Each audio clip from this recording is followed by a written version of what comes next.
100 घर था मदीना शरीफ में, थोड़ी सी आबादी होती थी, 100 घर था। इमाम अबू नुआइम लिखते हैं 100 घर था, जहां 2 वक्त रोटी भी पहुंचती थी, बच्चों के कपड़े भी आते थे, कोई बीमार होता तो दवा का खर्चा भी आता था। एक दिन नहीं, 2 दिन नहीं, सालों मदीना शरीफ में सालों 100 घरों की कोई किफालत करता रहा। पर रात को कोई पर्दा नशीन आता था नकाब ओढ़ के और दरवाजे पे राशन रखता था, उससे पूछते थे तेरा नाम क्या, तो नाराज हो जाता था सालों। फिर अचानक वो खाना आना बंद हुआ, फिर अचानक वो सारी चीजें मौकूफ हो गईं। एक दूसरे से गरीबों ने पूछना शुरू किया, तेरे घर नहीं खाना आता? नहीं। तेरे घर भी नहीं आता? कब से नहीं आया? मालूमात होने लगी, सब एक दूसरे से पूछने लगे, तो पता चला 18 मुहर्रम से ना उसके घर आया है, ना उसके घर आया है, ना उसके घर आया है। 18 मुहर्रम से किसी के घर नहीं आया। मालूमात करो लोगों, 18 मुहर्रम को हुआ क्या? तो पता चला कि 18 मुहर्रम को इमाम ज़ैनुल आबिदीन का इंतकाल हुआ। अपने चेहरे पे नकाब डाल के, फोटो बना के नहीं, लोगों को दिखा के नहीं, वीडियो साथ साथ बना के और अपना नंबर दे के नहीं, वो 100 घरों में लंगर रोज, और बेटे के हाथ नहीं बेचते थे, मुलाजिम और गुलाम के हाथ नहीं। इसलिए कि जब किसी का दर्द उठता है ना, तो वो अल्लाह की रिजा के लिए हो, तो फिर उसकी कैफियत कुछ और होती है। 100 घरों में खाना जाता था। इतना बड़ा मजमा है, इतने सारे आप लोग आए हैं, क्या 3 आदमी मिलके एक गरीब का बोझ नहीं उठा सकते? क्या 3 लोग किसी एक गरीब का बच्चा नहीं पढ़ा सकते? इन सियासतदानों की राह तुम देख रहे हो, इनकी, जिनको सिवाय अपनी लड़ाई से फुर्सत नहीं, और उन लोगों की तुम राह देख रहे हो जिनको वैसे गांव में किसी मरीज को जरूरत पड़ जाए तो उनके पास गाड़ी नहीं होती, लेकिन उनकी सियासी जमात का जलसा है ना, तो फिर वो गाड़ी भी निकलती है, फिर वो जिसको मर्जी भी देते हैं, फिर झंडे भी लगते हैं, फिर नंबर गेम भी होती है, फिर वीडियो भी बनती है। मैं भी उम्मीदवार हूं, टिकट लेना है, लिहाजा मेरे पीछे गाड़ियां लगाओ। न करो, ये नाशुक्री है दौलत की। जब अल्लाह की दी हुई जायज दौलत नाजायज जगह पे खर्च करते हो तो नाशुक्री करते हो। 100 घरों में खाना आता है, इमाम ज़ैनुल आबिदीन देते हैं, बताते नहीं। विसाल का वक्त है, गुस्ल दिया जा रहा है, पुश्त पर मोटे मोटे निशान हैं। लोगों ने साहिबजादे से पूछा ये क्या है, तो फरमाने लगे मेरे अब्बा जी उम्र भर पुश्त पर अनाज की बोरियां रख के गरीबों के घरों में पहुंचाते थे। शहजादे आप कहां होते थे? बूढ़ा बाप जो जाता था, तो आप क्यों नहीं जाते थे? तो कहते थे मैं तो रो के मिन्नत करता था कि ऐ शेर खुदा अली उल मुर्तजा के पोते मुझे दे दो, ऐ सैयदा पाक के पोते मुझे दे दो, मैं दे आता हूं। तो फरमाते थे दे तो दूं, भेज तो दूं, तबीयत तो इजाजत नहीं देती, पर डरता हूं कि जब तुम्हें भेजूंगा तो फिर उस गरीब का नाम भी तो बताना पड़ेगा ना, किसके घर भेजना है। पर्दा उसका बना हुआ है, पर्दा। अखां जदों मीटियां जमाना मैनू रोवेगा, अपना ते अपना बेगाना मैनू रोवेगा। जदों ना मैं दिसिया मैं खारा नू मैखाने विच, तुसी वेखना जाम टुट जाणगे ते मैखाना मैनू रोवेगा। कई लुक लुक रोणगे ते कई बुक बुक रोणगे। गलियां दा याना ते सियाना मैनू रोवेगा। ओ भाइयों, जब आप बेलौस हो जाते हैं, जब आप प्यार करते हैं, जब आप थोड़े पर भी किसी से मोहब्बत करने लगते हैं, अल्लाह आपके दिल को करार देता है, आप सुकून। देखो ना, 3 दिन हुए थे हजरत सिद्दीक अकबर के विसाल को, तो हजरत उमर फारूक फरमाते हैं जख्म अभी ताजा भी था, गहरा भी था। मैं असर की नमाज पढ़ा के ना तो बाहर मस्जिद शरीफ में बैठा था, 2-3 छोटी छोटी बच्चियां सादे से कपड़े, सादा सा लिबास मस्जिद में आई और तोतला लबो लहजा, चाचा आप खलीफा बने? कहा बेटा मेरी ही ड्यूटी लगी है। तो कहा आप हमारे साथ चलेंगे? उत्तर कहां जाना है? तो बच्चियां कहने लगी हम यतीम बहनें हैं, हमारा भाई कोई नहीं, 5-6 बहनें हैं, वालिद इंतकाल कर गए, हमारे घर में बकरियां हैं। अबू बकर सिद्दीक रोज असर के बाद हमारे घर आते थे, बकरियों का दूध धो के हमें दे जाते थे, कुछ हम बेच लेती थी, कुछ पी लेती थी। चचा 3 दिन हो गए, अम्मा भी रोती है, बहनें भी रोती हैं, कोई नहीं घर में काम करने वाला। मैं उस आदमी की बात सुना रहा हूं जो लाखों मुरब्बा मील के हुक्मरान थे। मैं काउंसलर की बात नहीं कर रहा, उस एमपीए की बात नहीं कर रहा जो आपको सब्ज बाग दिखा के गया तो पलट के आया नहीं। फरमाते हैं कि चलेंगे आप? हजरत सैयदना उमर फारूक रज़ी अल्लाह तआला अन्हु कहते हैं मैं इतना रोया कि मेरी दाढ़ी आंसुओं से भर गई। मैं उठा, चलो पुत्र चलता हूं। आगे आगे वो बच्चियां और पीछे पीछे मैं। रस्ते में एक सहाबी मिले, ए अमीरुल मोमिनीन, रोते हुए कहां तशरीफ ले जा रहे हैं? फिर रो पड़े, कहने लगे यार ये अबू बकर सिद्दीक तो मेरे लिए रास्ता ही बड़ा मुश्किल कर गया, किस तरह चलूंगा इनकी राहों पर, कैसे ये मैं काम आगे, जिगर राहे वफा में मैं नक्श ऐसे छोड़ आया हूं कि जिस मंजिल से गुजरा हूं वो अब तक याद करती है। ओ यारो, हैं ना कुछ अभी भी लोग, कुछ लोग अभी भी हैं जो शाम को इंतजार करते हैं, शाम को, अल्लाह खुश रखे, सुने जी, शाम को इंतजार करते हैं कि अगर कहीं से दवा के पैसे आ जाएं तो अम्मा को दवा ले दूं। कुछ हैं लोग जो मुंतजिर रहते हैं, अभी भी मुंतजिर रहते हैं कि अगर कोई सबब लग जाए ना तो चलो मैं भी ताजा फल जो आया है इस मौसम का, मैं भी वो अपने बच्चों को खिला दिया करूं। आप पढ़े लिखे भी हों, मालदार भी हों, वजादार भी हों, सारी आसानियां मौजूद हों, सिर्फ आपके कपड़े मैले कुचैले हों तो आपसे कहा जाए ना किसी जगह जाना है चलो, तो फौरन लोग कहते हैं पहले मुझे गुस्ल कर लेने दो, कपड़े बदल लेने दो, फिर मैं चलूंगा। आप किसी के घर जा रहे थे, उसके घर में बहुत खुली जगह है बिठाने की और खाना खिलाने के लिए वसी दस्तरखान है, सारी आसाइशें और आसानियां मौजूद हैं, लेकिन उसने घर की सफाई नहीं की हुई। आप अचानक उसे कहें मैं आ रहा हूं तो वो कहता यार तूने बड़ी ज्यादती की, तू मुझे फोन करता मैं सफाई तो कर लेता। इंसान की तबीयत का यह तकाजा है कि वो सफाई को, सुथराई को पसंद करता है। कोई एक आध बोझ रह जाए उसे दुश्वारी होती है, दिक्कत महसूस, इसकी आवाज अगर खुल सकती है तो खोलें जरा थोड़ी सी, उसे दुश्वारी होती है। और जब इंसान 2-3 दिनों का थका हुआ, मैं अब सुबह निकला था, दोपहर में चनेउट गया था, इसी तरह हजारों लोग अल्हम्दुलिल्लाह तशरीफ ले आए, उनसे बात करके गुजरिया बना खैर जमा करने का। अब आपकी जियारत हो रही है, कल अल्लाह मौका बनाएगा तो कसूर जाएंगे इंशाल्लाह।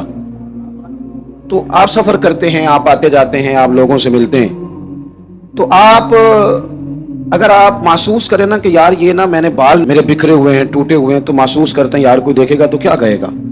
2-2 जोड़े भी बाज लोगों को दिन में तब्दील करने पड़ते हैं, वो आसूदगी हासिल होती है, इससे तसल्ली महसूस करता है आदमी। आप 2-3 दिनों के थके मांदे जब जाके गुस्ल करते हैं ना घर में, तो इतनी कोई वजन नहीं होता मिट्टी का या कपड़ों का, लेकिन आप गुस्ल कर लेते हैं तो अपने आप को हल्का फुल्का महसूस करते हैं। इंसान की तबीयत का तकाजा है कि थोड़े से भी अगर मैल कुचैल उसके जाहिरी जिस्म पे लग जाए तो वो तकलीफ महसूस करता है। बस समझ लें इस बात को कि अगर जाहिर पर 1-2 धब्बा हो तो बंदा बेचैन रहता है, तो अगर धब्बे बातिल पे हो, तो अगर दिल पे धब्बे लग जाए ना, लालच का, हिरस का, हवस का, हसद का, अदावत का, बुग़्ज़ का, लोग कहते हैं पता नहीं क्या बात है मैं बोर हो रहा हूं, पता नहीं क्या बात है, मुझे क्या टेंशन है, पता नहीं सारा कुछ है। तो मैं कहता हूं सारा कुछ है, पर एक टेंशन भी है आपको कि मुझे देख कोई नहीं रहा, एक मसला भी है कि मेरी जरा शोहरत हो जाए, एक परेशानी भी है कि मेरी भी जरा कभी कोई फोटो आने लग जाए, तो इसने बेचैन कर दिया, बेकरार कर दिया। आपके पास सारा कुछ है, लेकिन वो जो भाई थोड़ा सा 4 पैसों में आगे निकल गया, वो बर्दाश्त नहीं हो पा रहा, उसने अंदर जवार भाटा बर्पा कर दिया है बातन में। ये जो अंदर के धब्बे होते हैं ये इंसान को बेचैन कर देते हैं, बेकरार कर देते हैं। वो वैसे वो दवाइयां खाता फिरता है, दम कराता फिरता है, इलाज कराता फिरता है, लेकिन रब फरमाता है मैंने तुम्हारा इलाज कर दिया है। मालिक किस तरह? फरमाया मैंने तुम्हें अपना महबूब जो अता फरमाया है। कमा अरसलना फीकुम रसूलम मिनकुम यतलू अलैकुम आयातिना व युज़क्कीकुम, फरमाया मैंने तुम्ही में से तुम्हें रसूल दिए हैं, वो तुम पर मेरी आयतें पढ़ेंगे और तुम्हें पाक फरमा देंगे। जब तज़किया हो जाएगा ना, अंदर की सफाई हो जाएगी, पाकीज़गी हो जाएगी, तो फिर कोई मकान नहीं हजरत बिलाल हबशी के लिए रहने के लिए, कोई मकान नहीं, मस्जिद में सोते हैं। फिर कोई मकान नहीं उनके पास, उनके पास जायदाद नहीं, कोई माल नहीं, सादा कपड़े पहनते हैं, कोई जाहिरी ओहदा नहीं। लेकिन हाल ये है कि महबूब फरमाते हैं मेराज से वापिस आकर, बिलाल क्या अमल करते हो? या रसूल अल्लाह क्या हुआ? फरमाया मैं मेराज पे गया था, मैंने तो तुम्हारे चलने की आवाज जन्नत में भी सुनी है। जब आप अंदर से मुतमईन हो जाते हैं, 2-3 बातें आपकी खिदमत में अर्ज करनी है। तबीयत जब तक बेलौस नहीं ना होती, हजरत अनस बिन मालिक कहते हैं हमें गुस्सा था कुफार पर, हमने रस्सियां जोर से बांध दी, और अपना गुस्सा नहीं था, गुस्सा यह था हमारे नबी को तकलीफ दी, मक्का छोड़ना पड़ा, अजियत दी, हमने जोर जोर से रस्सियां बांधी। लेकिन फरमाते हैं मैं रात को मस्जिद नबी में आया तो हुजूर को देखा, कभी बेचैनी से उधर टहलते हैं, कभी इधर टहलते हैं। मैं दर्द से आगे बढ़ा, मेरे माँ बाप आपके कदमों पे कुर्बान, मेरी औलाद आपके अबरू के इशारे पे कुर्बान। महबूब क्या बात हुई, क्यों इस तरह टहल रहे हैं? हुजूर फरमाने लगे, अंस तुमने इनकी रस्सियां जोर से बांध दी हैं, ये हाय हाय करते हैं मुझे नींद नहीं आती, ये हाय हाय करते हैं मुझे नींद, इनकी रस्सियां जरा ढीली कर दो ताकि मैं सो जाऊं। किसी से तो प्यार करना यार, किसी का तो दर्द पैदा करना। ये नहीं हो सकता कि तू नाजायज कमाई कमा के लाए, तू किसी के बच्चों का निवाला छीन के लाए और फिर तेरा बच्चा डॉक्टर बन जाए, ये कैसे हो सकता है? तू नाजायज पैसे इकट्ठे करके लाए और तेरा बच्चा इंजीनियर बन जाए, ये कैसे हो सकता है? ये कैसे हो सकता है कि तू किसी का घर उजाड़ के अपना गुलशन आबाद करना चाहिए, कैसे होगा? आप अगर चाहते हैं कि हमारे घरों में रोशनी आए तो फिर किसी और के आंगन में दिया जलाना शुरू करें। कोई तो काम ऐसा हो, कुरान तालीम देता है, कुल इन्ना सलाती व नुसुकी व महयाया व ममाती लिल्लाहि रब्बिल आलमीन। कहो मेरी नमाज, मेरी कुर्बानी, मेरा दुनिया में आना, मेरा यहां से जाना सब उस रब के लिए है जो तमाम जहानों का पालने वाला है। अपने सीने में दर्द पैदा करें, एक दूसरे के लिए गुंजाइश पैदा। खुदा बंदा ये तेरे सादा दिल बंदे किधर जाए, शहनशाही भी अय्यारी है, दरवेशी भी अय्यारी। बड़ी मुसीबत है जो लोगों को फकीर फकीर होने का दरस दे रहे हैं, खुद अमीर अमीर होते जा रहे हैं। ओ भाई, हजरत अबू जर गिफारी सरदार होकर, मालदार होकर, एक अमीर कबीर मिजाज के वो लोग होते थे, तो जिस तरह के कपड़े उन्होंने पहने उसी तरह के गुलाम ने पहने। तो किसी ने पूछ ही लिया, बेमौसमा फल था ना, उस जमाने में ये काम होता तो था नहीं, पूछ लिया, जनाब अजीब बात है, आपके और गुलाम के कपड़े एक जैसे? तो अबू जर गफारी फरमाने लगे, पहले ऐसा नहीं था, ये सारी बरकतें मदीने वाले महबूब की है। रसूलुल्लाह सल्लल्लाहु तआला अलैहि वसल्लम की बारगाह में किसी गुलाम को एक दफा मैंने कुछ कह दिया था, तो हुजूर ने फरमाया था, ये गुलाम तुम्हारे भाई हैं, जैसा खुद खाया करो वैसा उन्हें भी खिलाया करो, जैसा खुद पहनो वैसा उन्हें भी पहनाओ। कोई नहीं समझ आ रही आपको? मुझे ज्यादा मजा आ रहा है, अल्लाह करे आपको भी लुत्फ आए बात का। फरमाते हैं, वो जो हुजूर की जुबान से निकल गया था हम उसके पाबंद हैं, प्यार जो कर लिया है, मोहब्बत जो हो गई है, गुलाम जो हो गए, सानू कैद सज्जन दा कहना है, वो जिंज रखे ऐसा उंज रहना है, जिस तरह कह दे बस ठीक हो गया। महबूब ने फरमा दिया, ओ भाई तौर तरीके बदलो, अंदाज बदलो, आपका इखलाक बदल जाए, किरदार बदल जाए, जुबान की तलखी चली जाए, कड़वा कुशैलापन निकल जाए, डांट डपट निकल जाए। जो मोहब्बत वाला होता है वो तो दबा दबा रहता है, बिछा बिछा रहता है, वो सख्त होता है पर सिर्फ दीन के मुखालिफ के लिए। अशिद्दाउ अलल कुफ़ार, बाकी तो उसके लहजे में मिठास है, बाकी तो उसके अंदाज में प्यार है। उसने कहा था इश्क एक भोग है, और मैंने कहा तुझे इश्क हो खुदा करे, और फिर कोई तुझे उससे जुदा करे, फिर तू गली गली फिरा करे, फिर तू उसी का नाम जपा करे, तो उसे तस्बीहों पे पढ़ा करे, फिर मैं कहूं कि इश्क एक ढोंग है और तू नहीं नहीं कहा करे। ये गलबा जब आपकी तबीयत में आएगा, पूरी तरह गलबा, कोई नाज नखरा नहीं रहता, गुलाम भी प्यारे लगते हैं, फकीर भी प्यारे लगते हैं, सादे लोग भी प्यारे लगते हैं। फिर हजरत उस्मान गनी जनाबे बिलाल के साथ बैठ के रोटी खाते हैं तो नाज से खाते हैं। फिर हजरत सिद्दीक अकबर जनाबे बिलाल को खरीदने जाते हैं तो कहते हैं जिस मोल मिलेगा मैं लेके आना है, चूंकि मदीने वाले को जो पसंद आ गया है। ओ मेरे भाई, हम ना नीरे दावे में हैं, हमने अलीफ बा भी नहीं पढ़ा मोहब्बत का, हम तो सारे काम करते हैं सियाने सियाने, और जब हम गुफ्तगू करते हैं तो मोहब्बत से शुरू करते हैं। तेरा अंदाज, तेरा स्टाइल, तेरा उठना बैठना। हजरत साद बिन नबी वकास को प्यार हो गया नबी पाक से, मुसलमान हो गए। अम्मा जो थी वो एहतजाज पे बैठ गई, भूख हड़ताल कर दी माँ ने, और सारे लोग जानते थे कि हजरत साद बिन नबी वकास अपनी वालिदा से बड़ा प्यार करते हैं। छोड़ देनी, मेरी बात पर तवज्जो करें, इधर देख प्यारे भाई, ना बोलो, इधर देखो। अब तो माशाल्लाह से इतना खूबसूरत माहौल बन गया तो, और आपको पता है तकरीर भी मैं थोड़ी करता हूँ, मूड के लाना जल्दी से बात को खत्म करने की जानी। हजरत साद बिन नबी वकास की वालिदा सब जानते थे आप बड़ा प्यार करते हैं। वालिदा भूख हड़ताल पे बैठ गई, कहने लगी जब तक आप कलमा नहीं ना छोड़ेंगे भूख हड़ताल नहीं छोड़ती। एक दिन भी रोटी नहीं खाई, 2 दिन भी नहीं खाई, 3 दिन भी नहीं खाई, गली गली बातें होने लगी। باتیں تو ہوتی ہیں. حضرت سیدنا سعد بن ابی وقاص ماں جیسے کہتی تھی کر لیتے تھے. جا کے نا تو والدہ کے پاس کھڑے ہو گئے, ادھر دیکھنا میری طرف. کہنے لگے اماں میں تیرا ہی پتر ہوں نا, تو مجھے اچھی طرح جانتی ہے اور میرے ذہن کو بھی سمجھتی ہے. یہ ان کی باتوں کا معنی عرض کر رہا ہوں. تو سمجھتی ہے نا ہر چیز کو کہ میں کیا ہوں, تیرا بیٹا جو ہوا کیا سمجھتی ہوں. فرمایا ماں پھر تو میرا ارادہ کان کھول کے سن, تیری ایک جان ہے, اگر تیری 1000 جان بھی ہو اور ایک ایک کر کے نکل جائے تو میں محمد عربی کا دامن پھر بھی نہیں چھوڑوں گا. یہ چھوٹ نہیں سکتا مجھ سے. یہ کوئی نشہ ایسا ہے, یہ کوئی انداز ایسا ہے, یہ کوئی پیار ایسا ہے, یہ چھوڑا جا سکتا. کچھ چیزیں ضمنی ہوتی ہیں اور کچھ بنیادی ہوتی ہیں. کچھ چیزیں ایسی ہوتی ہیں جن کے بغیر گزارا چل جاتا ہے اور کچھ چیزوں کے بغیر سارے رنگ پھیکے رہ جاتے ہیں. آپ کھانا پکانے لگتے ہیں تو اس کے اندر جو آپ نے چیز پکانی ہے وہ بنیادی ہے. گوشت آپ پکانے لگے تھے تو اس میں آپ نے مرچیں بھی ڈالی ہیں, ہلدی بھی ڈالی ہے, مسالہ بھی ڈالا ہے, گھی بھی ڈالا ہے, نمک بھی ڈالا ہے, لہسن اور پیاز بھی ڈالا ہے, لیکن اصل تو گوشت پکانا ہے نا. لیکن ساری چیزیں ڈال دی جائیں تو جو اصل چیز ہے وہ رہ جائے تو وہ ضمنی ہے, اصل رہ گیا. دین اسلام کی جو اصل ہے وہ نبی پاک کی محبت ہے. اللہ رسول کا پیار دین کی اصل بنیاد ہے. اللہ تعالیٰ نے فرمایا قل ان کنتم تحبون اللہ فاتبعونی یحببکم اللہ.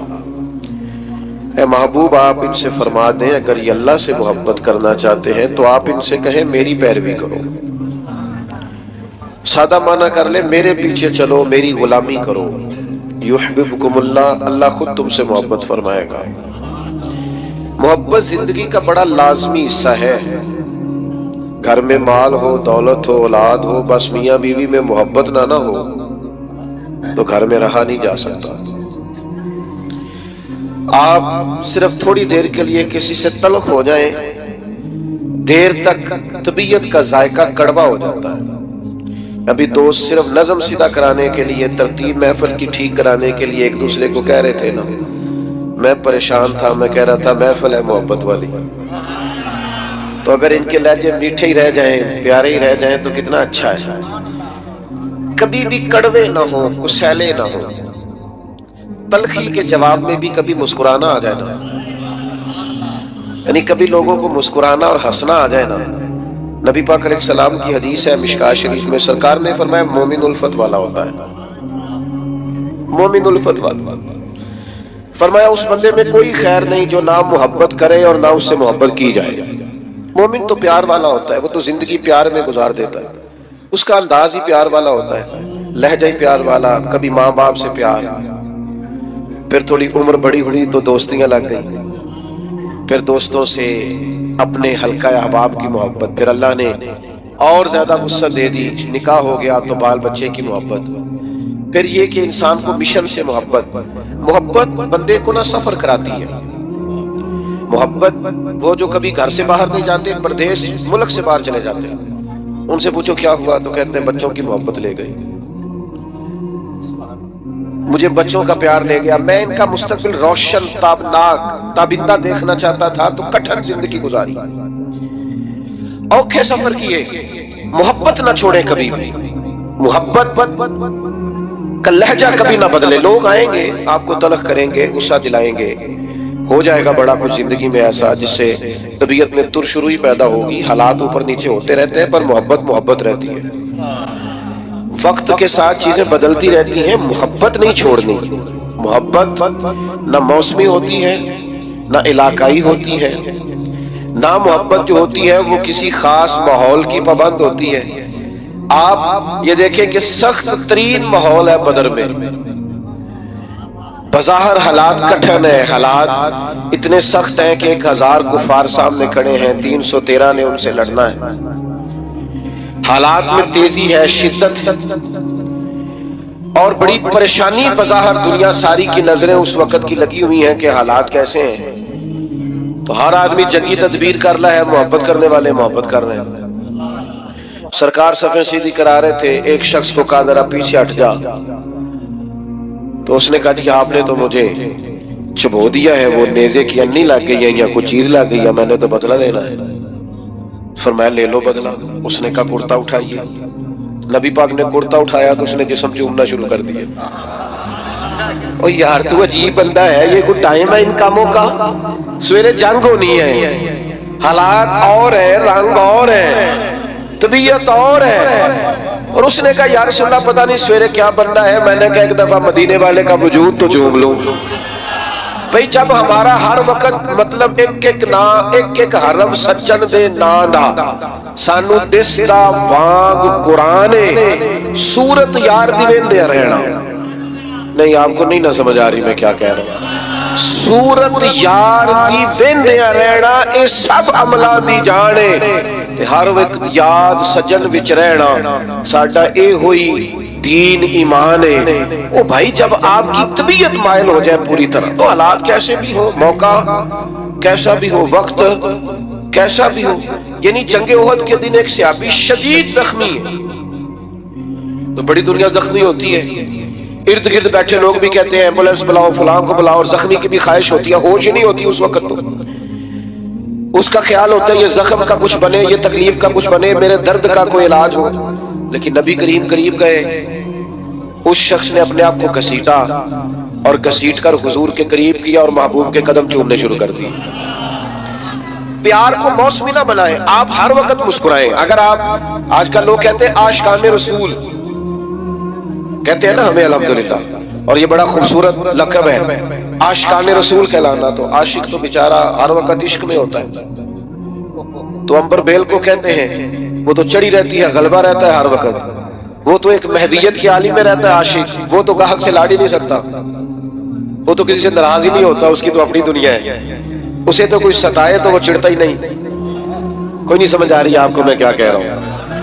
وہ جو محبت کرتا ہے اس پر تو ہر وقت غلبہ محبت کا رہتا ہے۔ مارتے رہے سیدنا بلال کو، کافر مارتے ہیں تو مارتے رہے، اور نہیں مارتے نہیں تھے، وہ تانے بھی دیتے تھے کہ تو نے بڑا کلمہ پڑھا، دیکھ کلمہ پڑھنے کے بعد تیرا کیا حال ہو گیا ہے۔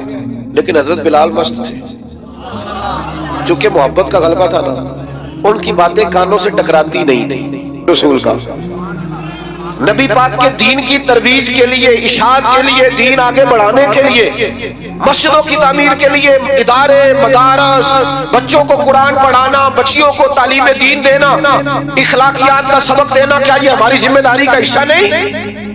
اس کے لیے دور جدید کے تقاضوں کی روشنی میں ہماری منصوبہ بندی کیا ہے، ہمارا ارادہ اور پروگرام کیا ہے؟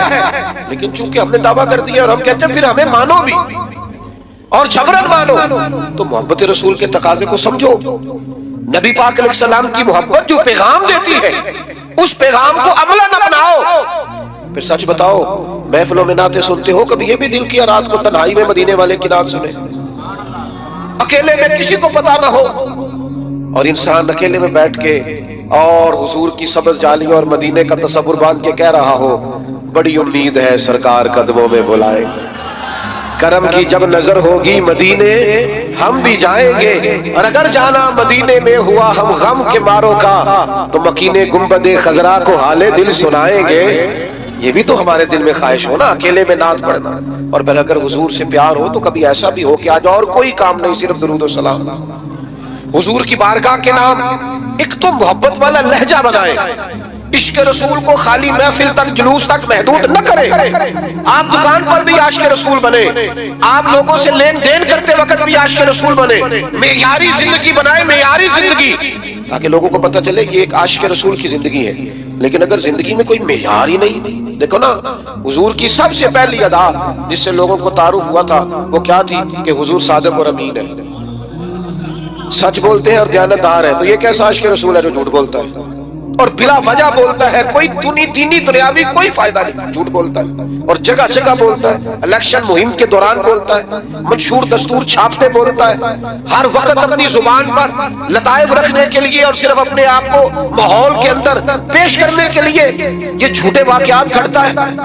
اور لطائف گھڑتا ہے، خدا را اپنے لہجوں کو بدلے، انداز کو بدلے اور اپنے اوپر کچھ ایسی خاص پابندیاں لگائیں جس سے اندازہ ہو کہ یہ آدمی محبت رسول والا ہے۔ میں چونکہ بات ختم کرنے لگا ہوں، میرا عنوان مکمل ہو گیا۔ 3 باتیں زندگی میں اپنے اوپر نافذ کر لیں حضور کے غلام۔ ایک تو طے کر لیں کہ زندگی میں جھوٹ نہیں بولنا، صرف انشاءاللہ نیت کا کرا رہا ہوں، ویسے وعدہ بھی آپ کر لیں تو برا نہیں، جھوٹ نہیں بولے۔ بد اعتماد ہو گئی ہے ملت، اب لوگ اعتبار نہیں کرتے، اب کھو گیا ہے مسلمان کا وقار، اب لوگ اعتماد نہیں کرتے، جھوٹ۔ میرے پیارے دوستوں، پیر اجمل رضا قادری صاحب کا آج کا یہ بیان ہمارے سوئے ہوئے ضمیر کو جھکجھور دینے کے لیے کافی ہے۔ ذرا مدینے کے ان 100 غریب گھروں کا تصور کیجئے جہاں رات کے اندھیرے میں ایک نقاب پوش آتا تھا اور خاموشی سے ان کے لیے راشن اور لباس رکھ جاتا تھا۔ حضرت نعیم کی روایت ہمیں بتاتی ہے کہ جب بھی کوئی اس نقاب پوش سے اس کی پہچان پوچھتا تو وہ ناراض ہو جاتا۔ آخر ایسا کیوں تھا؟ کیوں وہ اپنی پہچان چھپانا چاہتا تھا؟ کیونکہ وہ اپنی نیکی دنیا کو نہیں دکھانا چاہتا تھا۔ اس کا سودا تو سیدھے اپنے رب کے ساتھ تھا۔ اسے لوگوں کی تعریف نہیں بلکہ اللہ کی رضا چاہیے تھی۔ اور پھر 18 محرم کے بعد جب وہ مدد آنا اچانک بند ہو گئی، تب مدینے والوں کو پتا چلا کہ رات کے اندھیرے میں غریبوں کا درد بانٹنے والا وہ نقاب پوش کوئی اور نہیں بلکہ ہمارے نبی صلی اللہ علیہ وسلم کے نواسے حضرت زین العابدین تھے۔ آج ہم اپنی دنیا میں کتنے کھو گئے ہیں نا؟ ہم جو کچھ بھی کماتے ہیں صرف اپنے اور اپنے بچوں کے مستقبل کے لیے جوڑتے رہتے ہیں۔ ہم نے کبھی یہ نہیں سوچا کہ ہماری اس دولت میں کسی غریب کا، کسی یتیم کا بھی حصہ ہو سکتا ہے۔ نبی صلی اللہ علیہ وسلم کے گھرانے نے ہمیں اپنے عمل سے سکھایا ہے کہ دولت کا اصل مقصد صرف تجوریاں بھرنا نہیں بلکہ کسی غریب کے چہرے پر مسکراہٹ لانا ہے۔ اگر حضرت زین العابدین کے اس روحانی واقعے نے اور پیر اجمل رضا قادری صاحب کے اس پیغام نے آج آپ کے دل میں بھی کسی غریب کی مدد کرنے کا جذبہ پیدا کیا ہے تو اس ویڈیو کو صدقہ جاریہ سمجھ کر ہر انسان تک ضرور شیئر کریں۔ ایسی ہی سچی اسلامی تعلیم، نبی صلی اللہ علیہ وسلم کے گھرانے کے واقعات اور دلوں کو روشن کرنے والے صوفیانہ بیان ہمیشہ سننے کے لیے آپ کے اپنے چینل نور بیان ٹی وی آفیشیل کو ابھی سبسکرائب کریں اور بیل آئیکن ضرور دبا دیں۔ ویڈیو کو لائک کریں اور کمنٹس میں سبحان اللہ لکھ کر اپنی عقیدت کا اظہار کریں۔ ملتے ہیں اگلی ویڈیو میں۔ اللہ حافظ۔